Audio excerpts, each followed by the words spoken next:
क्या आप टाइमिंग की इंपॉर्टेंस को समझते हैं? क्या आप लाइफ में सही टाइमिंग के लिए स्ट्रगल करते हैं? टास्क कब स्टार्ट करना चाहिए, क्या आप ये फिगर आउट नहीं कर पाते? आप जानते हैं कि पूरे दिन का सबसे अनप्रोडक्टिव टाइम कब होता है? ये ऐसा अलार्मिंग टाइम होता है जहां ज्यादातर बिजनेसमैन स्टॉक मिस प्राइसिंग करते हैं, जहां डॉक्टर्स पेशेंट को एनेस्थीसिया की गलत डोजेस लगा सकते हैं, और इस टाइम हर इंडिविजुअल की प्रोडक्टिविटी लोअर एंड पर होती है।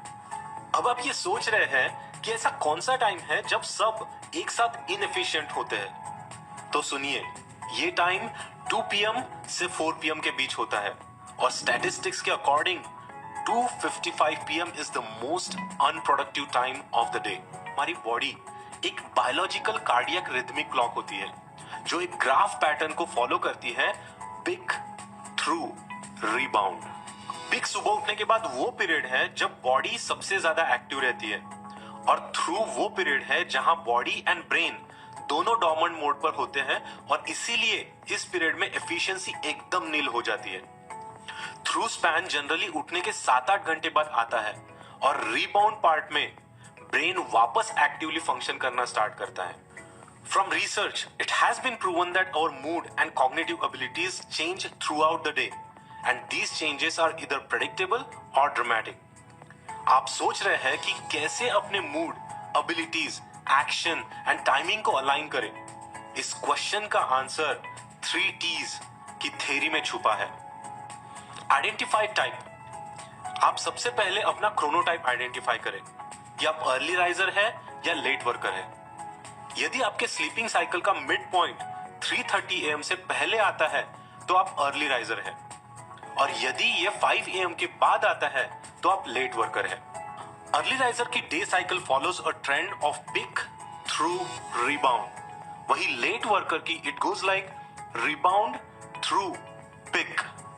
इसका मतलब ये है जो लोग सुबह जल्दी उठते हैं उनका सबसे productive time early morning hours होता है, जबकि जो लोग देर रात तक काम करते हैं उनके लिए सबसे productive time late night after dinner होता है। लेकिन समझने की बात यह है कि दोनों ही केस में थ्रू के दौरान one should have napuccino, 15 minutes nap plus cappuccino. कम से कम 15-20 मिनट्स की नैप थ्रू रीजन में, रिबाउंड रीजन में एनर्जी 50% तक बूस्ट और एफिशिएंसी को अमेजिंग तरह से बढ़ा देती है। Next, identify task. In any profession हम पूरे दिन में मेजरली 2 तरह के टास्क करते हैं, लॉजिकल और इनसाइट। काम जिसमें IQ या एप्टीट्यूड की जरूरत हो, जैसे programming, data structure, reasoning, maths, ये सब लॉजिकल में ग्रुप किए जाते हैं। दूसरी तरफ जिन कामों में स्किल्स, इमेजिनेशन और नॉलेज की रिक्वायरमेंट होती है उन्हें हम इनसाइट टास्क के अंदर काउंट करते हैं। आप पूरे दिन में करने वाले टास्क को आइडेंटिफाई करके उन्हें लॉजिकल टास्क और इनसाइट टास्क में ग्रुप कर दीजिए, और प्रोग्रेस को मेजर करने के लिए इन सभी की चेकलिस्ट बना लीजिए। And the last one is identify time.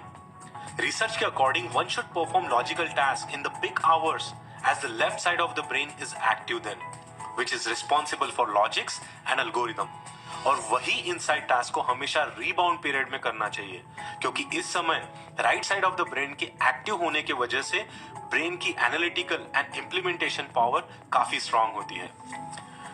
तो इस हिसाब से अर्ली राइजर को लॉजिकल टास्क मॉर्निंग में और इनसाइड टास्क इवनिंग में करने चाहिए, और वही लेट वर्कर्स को लॉजिकल टास्क नाइट में करने चाहिए और इनसाइड टास्क सुबह करने चाहिए।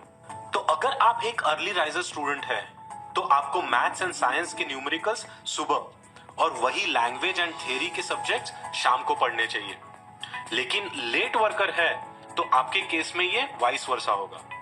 यदि आप एक एंटरप्रेन्योर या बिजनेसमैन हैं, then schedule your important meetings in the first half of the day, while analyze and brainstorm the meeting points in the evening. अगर आप आर्टिस्ट या राइटर है तो आप रिसर्च एंड लॉजिकल पार्ट सुबह करें और शाम को डिजाइनिंग या राइटिंग पार्ट करें। हमारे बिहेवियरल पैटर्न टेम्पोरल लैंडमार्क से लार्जली अफेक्ट होते हैं। ईयर राउंड कुछ डेट्स या कुछ इंसिडेंसेस ऐसे होते हैं जहां हमारा ब्रेन पुरानी बुरी आदतों को चेंज करने या कुछ नया स्टार्ट करने की सिग्नल जनरेट करते हैं, जिसमें मेंटल अकाउंटिंग स्ट्रांगली एक्टिव होती है। ऐसी इनर वॉइस को हमें सुनकर हमें टेम्पोरल लैंडमार्क को चेरिश करते हुए उसी टाइम एप्ट एक्शन लेने चाहिए। So, my dear friends, timing is not an art but a science, as it's not random, intuitive, or guess centric.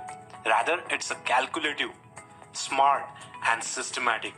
And by knowing the secret of perfect timing, you all are empowered to take better and smarter decisions about when to do the things.